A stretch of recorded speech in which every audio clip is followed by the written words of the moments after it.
নমস্কার বন্ধুরা, recipe of চয়েসে সবাইকে স্বাগত। বন্ধুরা, দুপুরে ভাতের পাতে মাছ না হলে বাঙালির কিন্তু ঠিক মন ভরে না।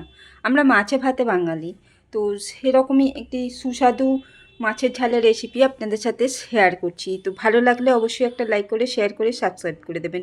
মাছগুলো ভালো করে ধুয়ে লবণ হলুদ মাখিয়ে জল ঝরিয়ে নিয়েছি। আর এখানে রান্নাটা পুরোটাই কিন্তু সর্ষে তেলে তৈরি করতে হবে। সর্ষে তেল পরিমাণ মতো দিয়ে দিয়েছি, দিয়ে মাছগুলো ভালো করে লাল লাল করে ভেজে নিয়েছি। খুব লাল করে ভাজার কিন্তু দরকার নেই।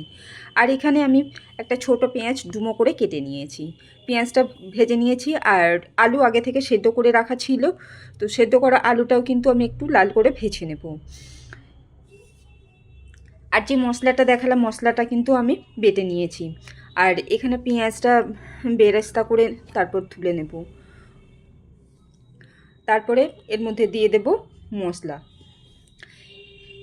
বেরেস্তার জন্য কিন্তু পেঁয়াজগুলো সরু সরু করে কুচিয়ে নিতে হবে। এভাবে পেঁয়াজগুলো লাল হয়ে যাওয়ার পর তুলে নিয়েছি। তুলে নিয়ে এবার আমি এর মধ্যে দিয়ে দিয়েছি বেটে রাখা মশলাটা, আর দিয়েছি একটু হলুদ গুঁড়ো, কাশ্মীরি লঙ্কার গুঁড়ো, আর একটু জিরে গুঁড়ো দিয়েছি।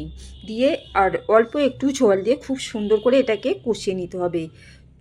খুব ভালোভাবে এটাকে কষিয়ে নিতে হবে। মাছের ঝাল তো অনেক রকম খেয়েছেন, রুই মাছ বা কাতলা মাছ এইভাবে একবার রান্না করে খেয়ে দেখুন, খেতে কিন্তু ভীষণই সুস্বাদু, মুখে লেগে থাকার মতো।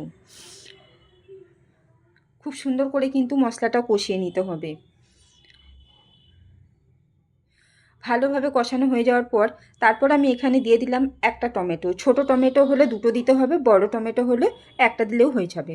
টমেটোটা ভালোভাবে নরম হয়ে যাওয়া পর্যন্ত কিন্তু মশলাটা কষাতে হবে, আর আঁচটা কিন্তু অবশ্যই মিডিয়ামে রাখতে হবে।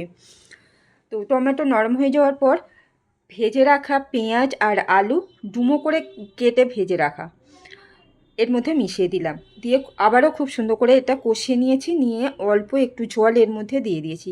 এখানে কিন্তু খুব বেশি জল দেওয়ার দরকার নেই, তবে আপনি কতটা গ্রেভি রাখবেন সেই পরিমাণ মতো কিন্তু এখানে জলটা দিতে হবে। আর দিয়ে দিলাম স্বাদ মতো লবণ। গ্রেভি ফুটে উঠলে তারপরে আমি আগে থেকে ভেজে রাখা মাছগুলো এর মধ্যে দিয়ে দেবো। দিয়ে 5 মিনিট ফুটিয়ে নেব। 5 মিনিট ফুটে গেলে কিন্তু এটা মাছগুলো নরম হয়ে যাবে। তো ভালোভাবে তৈরি হয়ে যাওয়ার পর আমি কিন্তু এখানে দিয়ে দিলাম ভেজে রাখা বেরেস্তা, আর দিয়ে দিচ্ছি একটু গরম মশলার গুঁড়ো, আর দেবো একটু ঘি। ব্যাস তৈরি হয়ে গেল আমার রুই পেঁয়াজ কালিয়া। তো কেমন লাগলো অবশ্যই জানাবেন। অবশ্যই বাড়িতে একবার ট্রাই করে দেখুন, খেতে কিন্তু সত্যিই ভীষণই সুস্বাদু। আমি তৈরি করেছি বলে বলছি না, সত্যিই ভীষণই সুস্বাদু আজকের এই মাছের ঝালের রেসিপি। তো তৈরি হয়ে গেছে, এবার আমি এটাকে পরিবেশন করব। দেখতেই পাচ্ছেন কি সুন্দর কালারটা হয়েছে, খেতেও কিন্তু ভীষণ টেস্টি। এবার আমি এটাকে গরম গরম পরিবেশন করলাম। ভালো থাকুন, সুস্থ থাকুন, আবার আসবো নতুন কোনো রেসিপি নিয়ে।